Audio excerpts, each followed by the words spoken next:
नमस्कार, आप देख रहे हैं साइकोलॉजी शिक्षा हिंदी यूट्यूब चैनल। मैं हूं अवधेश, स्वागत करता हूं आपका। मनोविज्ञान के अति महत्वपूर्ण प्रश्नों की व्याख्यात्मक परिचर्चा को आगे बढ़ाते हुए अब हम लोग अगले प्रश्न पर बात करेंगे। साथ ही अगर आप इस चैनल पर नए हैं तो प्लीज चैनल को सब्सक्राइब करें और वीडियो को लाइक करें, क्योंकि इस चैनल के माध्यम से आपको विभिन्न परीक्षाओं में आए हुए मनोविज्ञान से संबंधित विभिन्न प्रश्नों पर व्याख्यात्मक परिचर्चा प्रस्तुत की जाती है, जो अवश्य ही आपको परीक्षाओं में लाभकर सिद्ध होगी। तो प्रश्न है, निम्नलिखित कथनों में से ऐसे कथन का पता लगाइए जो सामाजिक मनोवैज्ञानिक शोध के अनुसार गलत हैं। यानी कि ये आपके पास 4 विकल्प दिए हुए हैं। इन 4 विकल्प में से ऐसे विकल्प का चयन करना है जो सामाजिक मनोवैज्ञानिक शोध की दृष्टि से कैसे हो, गलत हो। तो विकल्प पहला है कि व्यक्तित्व और चरित्र के बजाय मानव व्यवहार को आधार देने में परिस्थितिगत शक्तियां कहीं अधिक ताकतवर होती हैं। जहां पर आप पर्यावरणीय या सिचुएशनल फोर्स की बात करेंगे तो अवश्य ही आप सामाजिक मनोविज्ञान के शोध की बात करेंगे, और वह कह रहा है कि अधिकतर ताकतवर होती हैं, तो अवश्य ही यह सही होगा, सामाजिक शोध की दृष्टि से गलत नहीं होगा। दूसरी ऑप्शन जो आपको मिलेगा, मानव और पशु दोनों अपनी प्रजाति के अन्य सदस्यों की मौजूदगी में अधिक तेजी से प्रतिक्रिया करते हैं, तो अवश्य ही आप सोशल फैसिलिटेशन की बात कर रहे हैं, तो यह भी ऑप्शन सामाजिक शोध की दृष्टि से सही होगा। वहीं आप बात करें कि किसी आपात स्थिति में कोई दर्शक यदि अकेले के बजाय समूह में हो तो उसके द्वारा हस्तक्षेप या मदद किए जाने की ज्यादा संभावना होती है। तो यहीं पर आप देखेंगे कि अगर हम सोशल रिसर्च की बात कर रहे हैं तो वहां पर यह ऑप्शन पूरी तरह से गलत होगा, क्योंकि बाईस्टैंडर इफेक्ट की बात करें, दर्शक प्रभाव की अगर बात करें, तो जैसे जैसे संख्या बढ़ती जाती है दर्शकों की, तो वहां पर संभावना क्या ज्यादा नहीं, मदद करने की संभावना कम होती जाती है।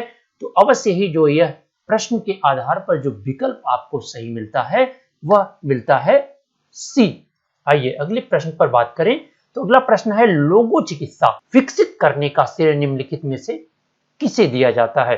अवश्य ही यह लोगो चिकित्सा की बात की जा रही है। वह आप जानते हैं कि विक्टर फ्रैंकल ने लोगो चिकित्सा दिया। वहीं फ्रीड की बात करें तो इन्होंने गेस्टाल्ट थेरेपी की बात की, और विक्टर फ्रैंकल ने लोगो थेरेपी की बात की। आइए अगले प्रश्न पर चलें। तो यह सूची फर्स्ट को सूची सेकंड से मिलान करना। सूची फर्स्ट में प्रत्यक्ष ज्ञानात्मक सिद्धांत दिए हुए हैं और उसकी संक्षिप्त व्याख्या सूची सेकंड में दी हुई है। तो signal detection theory, Stevens power law, Fechner का नियम और वेबर का नियम, ये आप देख रहे हैं कि साइको फिजिक्स के ये सारे नियम दिए हुए हैं। इसके आधार पर अगर आप देखें तो सिग्नल डिटेक्शन थियरी के लिए आप आंसर कह सकते हैं कि कमजोर उद्दीपन के संज्ञापन की क्षमता प्रतिक्रिया पूर्वाग्रह के अनुसार क्षण प्रतिक्षण बदलती रहती है। आप जानते हैं कि संवेदी और असंवेदी उद्दीपकों की पहचान के बीच भिन्नता करने का जो सिद्धांत है सिग्नल डिटेक्शन थियरी के नाम से जाना जाता है। तो अवश्य ही आप जो पी है उसको मिलाएंगे किससे, सेकंड से। वहीं स्टीवेंस पावर लॉ की अगर हम बात करें तो स्टीवेंस पावर लॉ कहता है कि संवेद की मात्रा घात के साथ बढ़ता है, घात के साथ उद्दीपन की भौतिक तीव्रता के अनुपात में बढ़ता है। तो अवश्य ही आप फोर्थ को मिलाएंगे स्टीवेंस पावर लॉ से। वहीं आप फ्रैक्नर नियम की बात करें तो फ्रैक्नर नियम जो कहता है कि संवेदन की मात्रा उद्दीपन की एल्गोरिदम की बात करता है, का प्रकार होता है। तो अवश्य ही आप आर को थर्ड से मिलाएंगे। अब बचता है वेबर का अनुपात नियम, तो अवश्य ही आप इसको किससे मिलाएंगे, पहले से मिलाएंगे। तो आपका जो ऑप्शन यहां पर मिलेगा, उद्दीपन में परिवर्तन का संज्ञापन परिचयन उद्दीपन की मात्रा पर निर्भर करता है। इस आधार पर आप कूट में अगर देखें तो कूट में आपको मिलेगा 2, 4, 3 और 1, और वह आपको मिल रहा है किसमें, डी में, और आपका ऑप्शन सही होगा डी। आइए अगले प्रश्न पर बात करें। तो अगला प्रश्न है, सूची फर्स्ट को सूची सेकंड से मिलान करना। यहाँ पर लगाव की दशा दी हुई है और उसका विवरण दिया हुआ है। तो लगाव की दशा में दिया हुआ है राहित्य, प्रतिनिधिक अवसाद, वंचन और स्नेह रहित मनोवृत्ति। वहीं हम राहित्य की बात करें तो बालक की वह दशा जब वह किसी से भी घनिष्ठ संबंध कभी नहीं बनाता है, जिसे आप प्रिवेंशन कहते हैं, राहित्य को आप प्रिवेंशन कहते हैं, तो अवश्य ही आप इसको फर्स्ट से ही मिला देंगे कि वह कभी भी संबंध किसी से नहीं रखता है, एलोन रहना चाहता है, अकेला रहना चाहता है। वहीं आप प्रातिनिधिक अवसाद की बात करें तो एक तरह के डिप्रेशन की बात जब हम करते हैं तो वह कुछ बालकों द्वारा अनुभव की गई दशा जिसकी भूख की कमी और निरुपायत्व की अनुभूति के लिए खराब देखभाल की हो सकती है। तो अवश्य ही आप क्यू को मिलाएंगे किससे, थर्ड से। और वहीं वंचन की बात करें, आप डिप्रिवेशन की बात करें तो अवश्य ही डिप्रिवेशन का जो संक्षिप्त व्याख्या यहाँ पर देखने को मिलेगी, बालक की वह दशा जब वह किसी से घनिष्ठ संबंध बनाता है लेकिन बाद में उससे बिछुड़ जाता है, अलगाव हो जाता है, वंचित हो जाता है। तो आपका जो ऑप्शन सही होगा वो आर का 4 सही होगा। अब लास्ट ऑप्शन बचता है स्नेह रहित मनोवृत्ति। तो आपके पास एक ऑप्शन बचता है सेकंड, यानी कि एक दशा अथवा विकार जो किशोर अपचारियों में पाया जाता है जिसमें अपराध बोध एवं पश्चाताप की कमी होती है। तो आप यहाँ पर ऐसे स्नेह रहित मनोवृत्ति की बात करेंगे तो आप मिलाएंगे इसको सेकंड से। इस आधार पर अगर आप कूट में देखें तो कूट में जो ऑप्शन आपको सही मिलता है 1, 3 और 4 और 2, तो ऑप्शन सही होता है ए। आइए अगले प्रश्न पर बात करें तो निम्न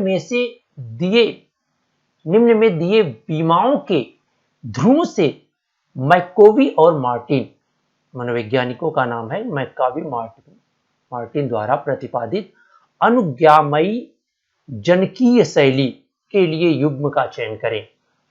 अनुज्ञामयी जनकीय शैली की बात यानी कि ये कह रहे हैं परमिसिव पेरेंटल स्टाइल की बात की जा रही है, यानी कि ऐसी पेरेंटल स्टाइल जिसमें परमिशन या अनुज्ञामयी होती है, उसके लिए कौन सा युग्म सही है। यानी कि कोड में आपको देखेंगे 2-2 का युग्म दिया हुआ है, कौन सा युग्म है जो सही है। तो इस आधार पर अगर आप देखें कि परमिसिव पेरेंटिंग स्टाइल की अगर आप बात करें तो याचकी यानी डिमांडिंग पेरेंट नहीं हो सकते हैं या अनरिस्पॉन्सिव नहीं हो सकते हैं, यानी कि अप्रत्युदायी नहीं हो सकते हैं।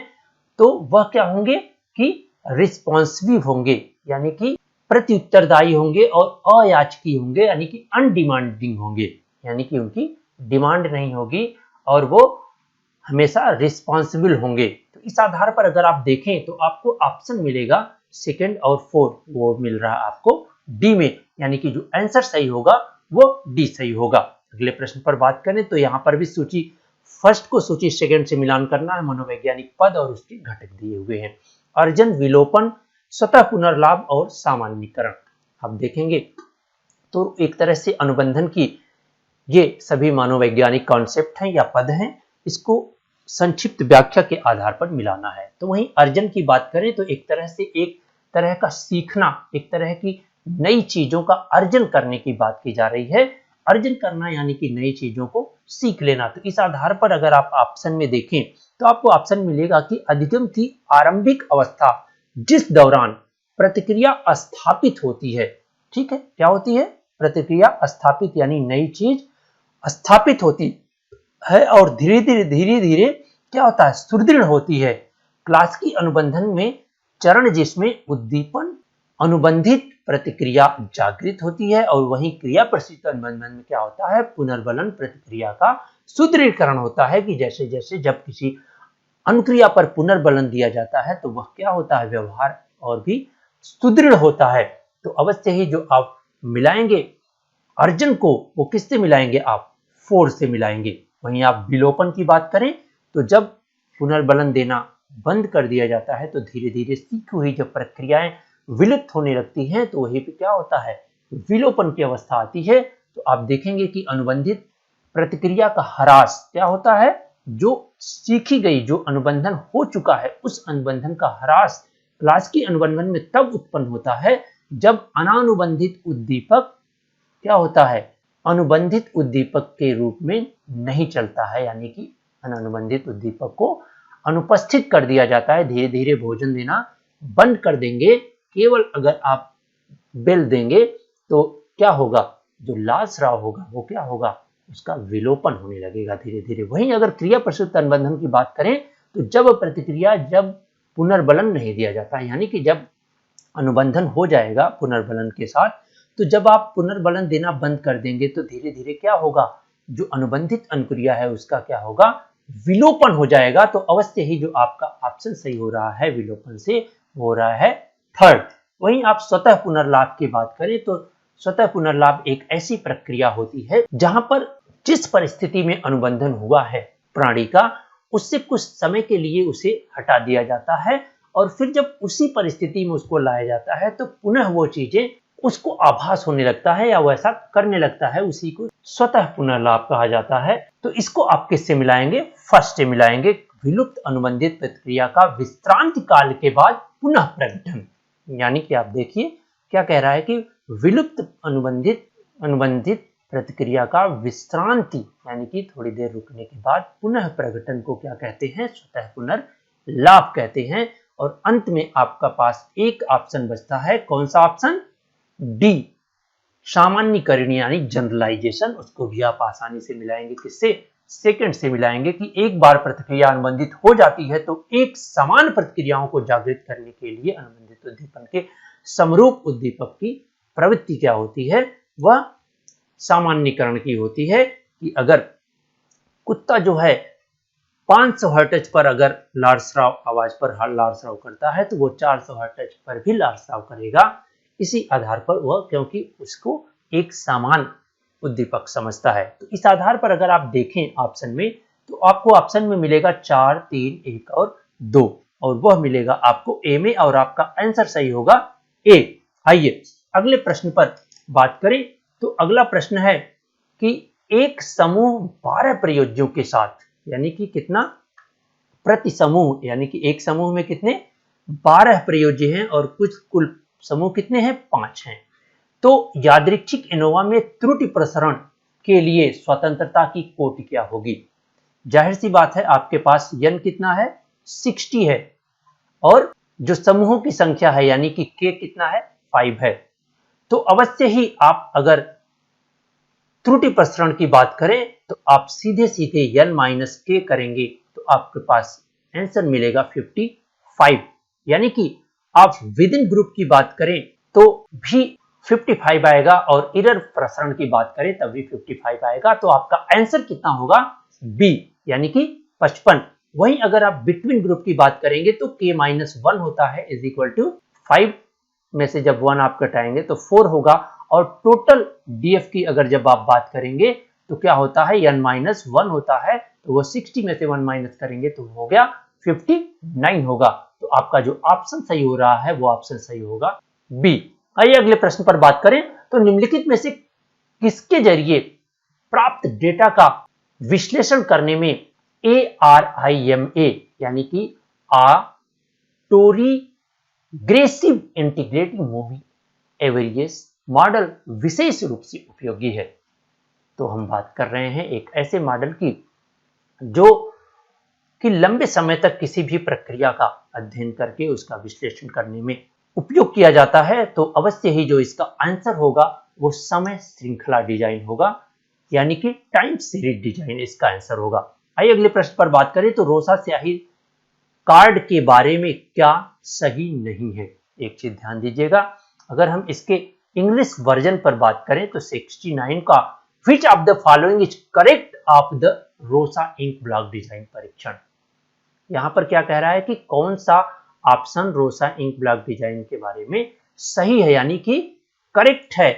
तो आप देखेंगे कि हिंदी में उसी चीज को गलत लिखा हुआ है, इसलिए कंफ्यूजन न होते हुए आप ध्यान दीजिए कि ये नहीं हो सकता है। क्या होगा, रोसा स्याही धब्बा कार्ड के बारे में क्या सही है। तो आप जानते हैं कि रोसा इंक ब्लॉक डिजाइन परीक्षण में कुल 10 कार्ड होते हैं, 5 वर्ण और 5 वर्णांत होते हैं। तो अवश्य ही जो आपके पास ऑप्शन सही होगा वो ऑप्शन सही होगा ए, और ये 3 ऑप्शन पूरी तरह से गलत होंगे। आइए अगले प्रश्न पर बात करें तो अगला प्रश्न है कि चयन ऐसी प्रक्रिया है जिसमें छात्र के बीच भेद किया जाता है ताकि ऐसे लोगों की पहचान हो सके जिसकी किसी कार्य में सक्सेस होने की संभावना ज्यादा हो। तो आप देखेंगे कि अभ्यर्थी और सफलता आपको एक ही ऑप्शन में मिल रहा है, वो ऑप्शन है सी। यानी कि जब हम चयन करते हैं तो उसमें ऐसे विद्यार्थियों का, ऐसे एप्लीकेंट्स का चयन किया जाता है जिनके सफल होने की अन्य लोगों के साथ संभावना अधिक हो, यानी कि सक्सेस की संभावना अधिक हो। तो यहां पर पहले ब्लैक, फिल एंड ब्लैक में अभ्यर्थी आएगा और दूसरे में सफलता, तो आपका ऑप्शन सी सही होगा। वहीं अब बात करें अगले प्रश्न पर, जो कि गद्यांश पर आधारित है कि वेस्लर वयस्क बुद्धिमापनी 300 प्रयोज्यों के प्रदर्श को दिया गया सभी उपमापनियों में अंतर सहसंबंध यानी इंटर कोरिलेशन प्राप्त किया गया। सहसंबंध मैट्रिक्स के विकर्ण स्थान पर एकल को रखा गया तथा उसका उपादानीय विश्लेषण किया गया। कैटिल के इसकी द्वारा द्विउपादानीय समाधान दर्शाया गया। दोनों उपादानों को बैरीमैक्स घूर्णन किया गया। दोनों घूर्णित उपादानों के नाम शाब्दिक बुद्धि और निष्पादन बुद्धि रखे गए। दोनों उपादानों के साथ में 62% प्रसरण की व्याख्या की। तो इस आधार पर आपको 5, 71 से 75 तक के प्रश्न करना है। तो आइए प्रश्न देखते हैं। तो प्रश्न पूछा जा रहा है कि वर्तमान कार्य में उपादान विश्लेषण के लिए निम्न में से कौन सी विधि का प्रयोग किया गया। तो जाहिर सी बात है कि प्रिंसिपल कंपोनेंट एनालिसिस का प्रयोग यहां पर किया जाएगा और आपका ऑप्शन सही होगा ए। यानी कि अगला प्रश्न है, इस विश्लेषण से प्राप्त दो घूर्णित उपादानों का सहसंबंध होगा। क्या होगा? अवश्य ही वह क्या होगा? शून्य होगा। ऑप्शन आपका सी सही होता है। अगले बात करें, कैटिल का स्क्रिप्ट है क्या है कि आघूर्ण उपादानों के क्रम को एक्स अक्ष पर और आइगेन मूल्यों को वाई अक्ष पर रखने वाला आरेख, यानी कि ऑप्शन बी सही होगा। अगले प्रश्न की बात करें तो उपरोक्त विश्लेषण में उपयोग में लाए उपादान विश्लेषणात्मक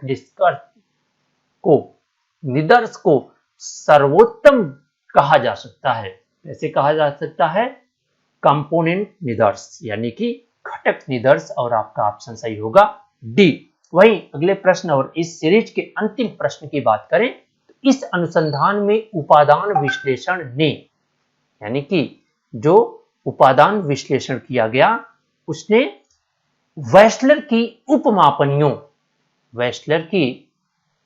उपमापनियों की बीमाओं का अन्वेषण किया है। तो आपका ऑप्शन सही होगा बी। हमें उम्मीद है कि आपको यह व्याख्यात्मक परिचर्चा पसंद आई होगी।